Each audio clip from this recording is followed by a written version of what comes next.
Good afternoon. My name is Kelly Carroll, and I'm conducting a series of community oral history projects for the New York Preservation Archive Project. This series is called Inspired by Grassroots Stories, Community Architectural Advocacy. I want to thank the New York State Council on the Arts and Pat Reisinger for making this program possible today. And I have the pleasure of meeting with and speaking with Barbara Stronczer this afternoon. She is a lifelong Bronx resident and is passionate about keeping the city clean. Over time, she's been involved from everything from organizing park cleanups to beautification projects and simply helping people in the neighborhood. She currently serves as the president of the Bedford Moshulu Community Association and is chairperson of Bronx Community Board 7's Parks Committee. Stronczer is also a member of the 52nd Precinct Community Council and is a board member of both the Bedford Park Multi-Service Center and the West Bronx Housing and Resource Center. So thank you so much for being with us today, Barbara. And it's so nice to see you after all this time. So my first question for you is, you are a lifelong Bronx resident. Where exactly did you grow up in the Bronx? Today it's called South Fordham, South Fordham. 84th Street. And when did you, so most of your community activism has centered around the Bedford Park area neighborhood, Moshulu Parkway. When did you move to that area? Well, I was still in school when we moved up here to Moshulu Parkway. Okay, so in high school or? I think I was starting college or whatever. Starting college. Yeah. Okay, so quite a while. You were the first person I got in touch with when I worked with Historic Districts Council. You were always the first point of contact, and it was immediate to me that your organization, the Bedford Moshulu Community Association, was quite strong within the community. And I know that it's nearly 50 years old. You'll be celebrating your 50th anniversary in 2025.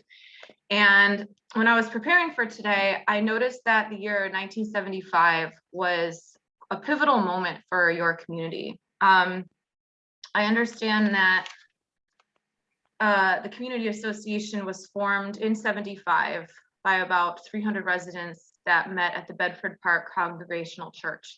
Were you involved when that was going on? Yes, I went to that meeting, and that was really the first time we as a community got together to do anything. We were also very lucky to have at that time the founding of the Northwest Bronx Community and Clergy Coalition. And what they did was to divide the Northwest Bronx into specific neighborhoods. And each neighborhood had what they called a community organizer. It was a paid position. They managed to get funding from banks and different corporations. And it was through the first organizer in our area, who was John Riley. Today, he's still active in his role as a developer in Bedford Park, who organized us to get together and form an association. We started as 5 or 6 block associations, and we started as a security patrol in the area. The neighborhood was changing, people were moving, whatever, and the feeling was that the community had to do a little more to establish security. So we started as a security patrol, but you know, when you depend on volunteers to go out several nights a week with walkie-talkies and whatever, in the beginning, everybody was enthusiastic. After a couple of months, people didn't want to do that anymore. So rather than just disbanding, we decided we were going to turn the association, which was then called Bedford Moshulu Community Association, as it is today, into a community group that would be more civic-minded and work to improve the area. And we've been in existence since then. I was not, the first few years, I was not a member of their executive board, but after a while, whatever, I did join and, you know, hold different positions and whatever. So interesting. I have so many questions about how your mission has changed with the neighborhood over the years. So to stay in 1975 for a moment, there was another thing that happened, which was you talk about how people were leaving, and anybody with a basic knowledge of New York City history knows that 1970s, especially the late 70s, were not a great time for the city. And the city was cutting a lot of services, especially in the Bronx. And I know that in 1975, the city was going to close the 52nd precinct, and that BMCA was instrumental in keeping it open. Were you involved with that? Yes, I was a member of the association at that time. As I said, I was not an officer. And I can recall some of our demonstrations. One of the families that lived in the neighborhood owned a funeral home, and they provided us with an empty coffin. And we got together and had a demonstration. We marched down Webster Avenue to Fordham Row. A few of our members carried the coffin on their shoulders, and everybody else carried signs that if we lose the precinct, it's going to be the death of the neighborhood. That was very effective. Needless to say, we got a lot of press and all. And then we followed that up with a sit-in at the 52nd precinct. The 52nd was a much smaller precinct at that time. I don't mean physically, I mean by the number of police officers that were assigned, and we decided we were going to have one Friday night a sleepover in the precinct. Needless to say, the officers at the precinct did not mind because we were supporting them. And I can remember the next morning, then Congressman Biaggi coming, and he always was dressed neatly and suit, a tie, the whole bit. He comes in, he says, I want to be here when the cameras are coming and whatever. So he came and he says, I'm going to look like, he says, I'll sit here on a Chase lounge like I slept overnight also. Well, needless to say, he looked two together to say that he slept. So they rumpled him up a little bit, took his jacket and tie off, messed his hair up and whatever. And he was there for the cameras. And with all this publicity, the city finally changed its mind. Yeah. And your neighborhood, this area of the Bronx, it didn't suffer the same fate as some other areas in the borough. Would you attribute this to the community's involvement and activism?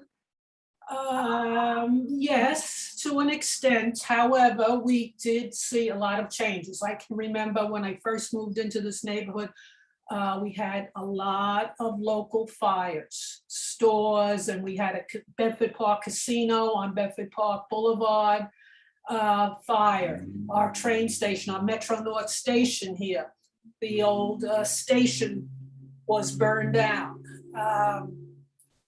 We lost two small walk-up apartments a block away from me, another casualty of a fire.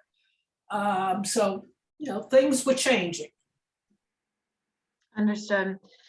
So you are its fifth and longest serving president from the association. When did you become an officer, and I also know you have a passion for green spaces.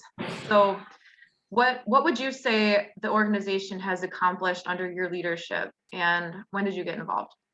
Well, I got as an officer. Well, when the organization was put together, and as I said, not in the role as an officer, but I was an active participant. And since then, and looking back on the years that I've served as president, well, most recent, we managed to stop a homeless shelter from going into a building opposite our local school, PS 20. That was about 3 years ago. There was a large industrial building where I guess one could go and buy carpeting and whatever, and that was sold. And evidently the developer who bought it was going to use it for a homeless shelter. And we went out and we rallied at the public school right after school, and the school was right across the street. And we were able, with the help of our council person, to get the developer to change his mind about the future of that building. So we were able to do that. We've had more than a few meetings regarding housing in the area. Botanical Square certainly was one of them. We, worked to get a committee together in the buildings to solve some of their own problems and to work with their landlords. I'm trying to remember what else we've done in the past. Needless to say, we make sure we have a police officer at each one of our meetings. So if people have any concerns or issues, they're brought up at that time. As far as the park is concerned, we put a lot of time in with forming what we call our little garden. We have a garden along Webster Avenue. We've had it really for years. And we, in addition to the cleanups that we have, we also do plantings there, both spring and fall, and try to maintain the area and keep in contact with our park workers, both locally and their supervisors, if there are any problems. And this area of the Bronx has been called Leafy. The 52nd Precinct building, which actually was designated as a landmark in 1974, 1 year before the city tried to close it. Even in the designation report, it describes the neighborhood as still retaining a bucolic feel, despite it being in the Bronx. And you have Frisch Field, you have Moshulu Parkway, you have the New York Botanic Gardens. Would you say that despite some of the changes that are coming to the neighborhood, that greenery persists, or do you feel that there's been an erosion of that green feel? Well, the greenery has persisted. We were able to, with the help of other organizations in the area, to get our council person to allot $5 million to renovate Frisch Field. In fact, we have a parks meeting tomorrow night where they're going to present the plans to us. So that's a plus for the neighborhood. And as you say, times change. It used to always be baseball or softball, but now the outfield is being used by the soccer leagues. So we're hoping that with the diagrams that are brought to us, that we will be able to accommodate more than one sport. So that's a plus. What our major problem is right now is we're losing a lot of our private homes. We were always a great mixture of apartment buildings, co-ops, and private homes. And the developers have just hit this area one after another, up on 2nd and 2 Street. They wiped out, I would say, about 8 to 10 private homes, and they're putting up 2 huge structures. And, by the time it gets to us, there's very little we can do because it's as of right. And that today seems to be our major problem. And a lot of people are throwing their hands up and saying, oh, the neighborhood is going to be so crowded. Of course, parking is a major problem now with all the new buildings going up, even though we seem to have all these bikes all over the neighborhood, city bike, most people are still driving and will continue to drive. Yeah, you're exactly right. I'm very close with some folks who live on Sedgwick Avenue, just across the reservoir, and parking it's non-existent, and it's a very troubling aspect of quality of life issue. In many spots, they had the nerve to put the bike racks in, not on the sidewalk, but in the road where people normally park. So I know that a lot of this development has come because of there was a 2009 rezoning of Webster Avenue, but you're seeing development outside the rezoning area. Do you think that the two are connected, or how has the neighborhood changed since this rezoning? It started on Webster, and little did we know that the side streets were zoned for 8 to 10, 8 to 12 story buildings, all right? We always, because our apartment buildings were all 6 stories, felt that that's what the zoning was in the neighborhood. And when we found out that that was not the zoning in the neighborhood, and these developers seem to have found this out too, and were taking advantage of the area, I know Community Board 7 tried to stop it by hiring a consultant, and also trying to get a plan together whereby we can change the zoning. Needless to say, city planning would not touch it because of course they had gotten directives from the mayor's office, who was looking to bring in all these developers. So at this point, our schools were overcrowded before the development began. So I'm sure they'll be more than overcrowded now with these buildings going up. And as I said, the parking, certainly recreational space is limited. The last 2 summers, we've had people we've never seen before come to Moshulu Parkway and, do things that were never allowed on the parkway. So it's been a big change, and there's more than a few groups of us and residents in the area who are trying to keep a certain amount of stability in the area. You once, described the Bronx as the stepchild of the city. Would you like to extrapolate on that, like what you mean by that? Well, certainly when it comes to enforcement, we certainly don't get the enforcement of rules and regulations. A major problem in the summertime has been illegal barbecuing along Moshulu Parkway. People get very upset first. The coals from the barbecue ruin the grass when people just dump them at the end of their session. And a lot of our buildings face out right on the parkway, and who needs that type of smoke coming through your air conditioning or your screens or whatever.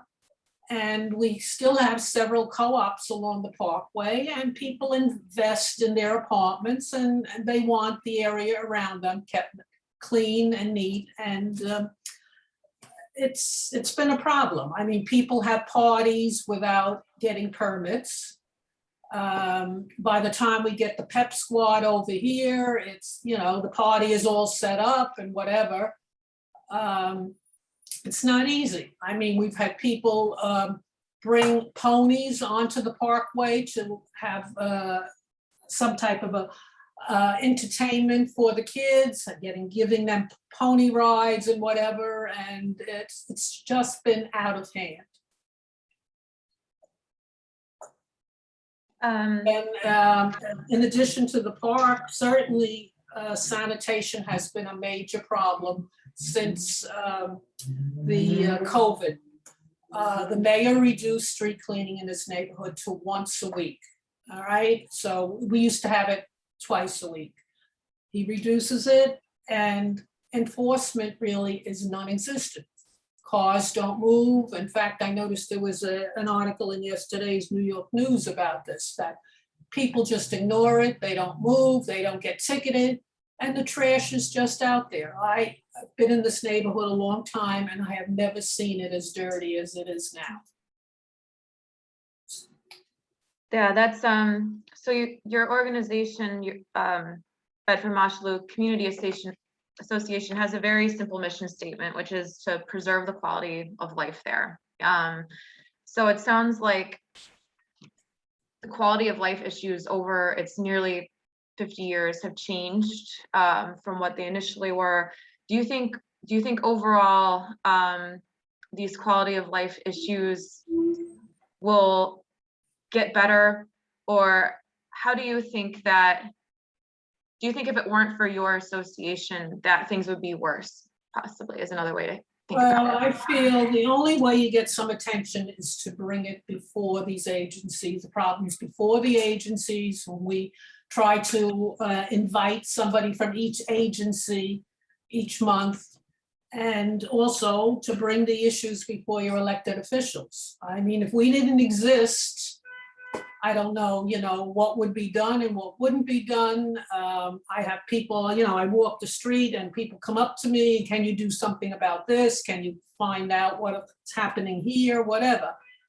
And I feel the association has served the community over the years. There's a lot more that I hope gets done, but considering we're all volunteers, we have no paid staff, that we try our best. Yeah, and I have been to a few of your monthly meetings, and I was always impressed with the people who would show up to each meeting every month. And I think it's so smart to invite city stakeholders and to let everyone know that your organization is a presence in the community. And the fact that people do come up to you on the street is remarkable, that they know that you're someone that they can come to. I want to go back to the development quickly, because I know that your association in the past had been interested in pursuing historic preservation or landmarking as a strategy to help maybe mitigate some of this rampant development that you've experienced in the neighborhood. I know I've heard about parking and some other quality of life issues, but what exactly about preservation would help preserve the quality of life for you? Is it how the place looks and feels? Well, I think it's a little more than that. What we were able to do is we worked more than a few years ago to get a strip of houses along Perry Avenue just south of 21st declared landmarks. And actually, several of them were sold in the last year, but the prices that the people who sold them got were just astronomical for the area. And also the people who bought them are living there, which is something, we wanted to make sure happened, and not people buying homes and then renting them and whatever. So that is a plus. And I think the fact that they have been declared landmarks encourage that. We have a couple of landmarks, a church, the Precinct, a few other places in the area. And I think it's, from a historic point of view, people like that. And hopefully we'll be able to save some of these buildings by doing that. Do you have any buildings or any more blocks in mind that you think, being a longtime resident, knowing the neighborhood probably better than anyone else, that should be preserved? Well, certainly the 2 First Street area from Perry to Bainbridge Avenue has more than a few private homes, and at the corner right at Bainbridge is the Congregationalist Church, which is a landmark already. And I know if we could get those private homes declared landmarks, it would be helpful to keep that bucolic feeling in the area and whatever. Because what's happening with these developers, you never know. They knock on your next door neighbor's door, and all of a sudden they're selling to a developer, and they just can't resist the money that's presented to them. Right. And this is an area of the Bronx that has very few landmarks. Actually, the Bronx as a borough, hopefully we'll be getting some new landmarks there soon, but you are fortunate enough to have Perry Avenue, which is very beautiful, and the houses work with the topography of the neighborhood. You're in a very hilly area. And I know that there had been some discussion before of even designating Moshulu Parkway as a scenic landmark. Is that something you want to talk about? We would love to be able to do that. Of course, we would need some help with that whole process. I know the Friends of Moshulu Parkland spoke about it. And of course, Bedford Moshulu would support it, but it's hard to get people who are going to give her their time to develop these issues, and whatever has to be done, the process, I'm sure, would take some time. but it would be great if we could get that, because certainly we would hate to see any development on Moshulu. And I know there's a state law that they cannot develop on parkland. However, there are ways of getting around this too. It's very true. People can get things done if they want it bad enough, or if they have the resources. Right? Yep, exactly. So that's a very good point, because it's such a wonderful part of the Bronx that just connects so many different green spaces in the borough, between the Botanic Garden up to Van Cortlandt Park and all the little niches of parks in between. One thing that we lost, I guess it's the last 4 or 8 years, was we used to have what we called the Quad. It was the 4 institutions in the Bronx: Montefiore Hospital, Botanical Gardens, Bronx Zoo, and Fordham University. When Bloomberg was our mayor, they used to meet once a month downtown and, discuss issues for the area. And granted, the community didn't always agree with some of the things they wanted to do, but they were able to come up with some very good ideas also. And then once we changed the candidate in the mayor's office, it was disbanded. And of course, COVID hasn't helped, because the institutions themselves are hurting with, the lack of being open full time and people going there and whatever. So, we do have these great institutions, but as far as reaching out, it's limited at this point. Yeah, COVID has disrupted everything, and New York was as the epicenter of the outbreak. We're still recovering. Every neighborhood I speak to, every institution, even NYU, who I work for, things have not, even in September of 2021 now, things have not fully gone back to the way they were and may not. So my last question for you is, what does, I hope it's a hopeful question, what does the future for your organization look like as you approach your 50th year? Well, we hope to continue to move on.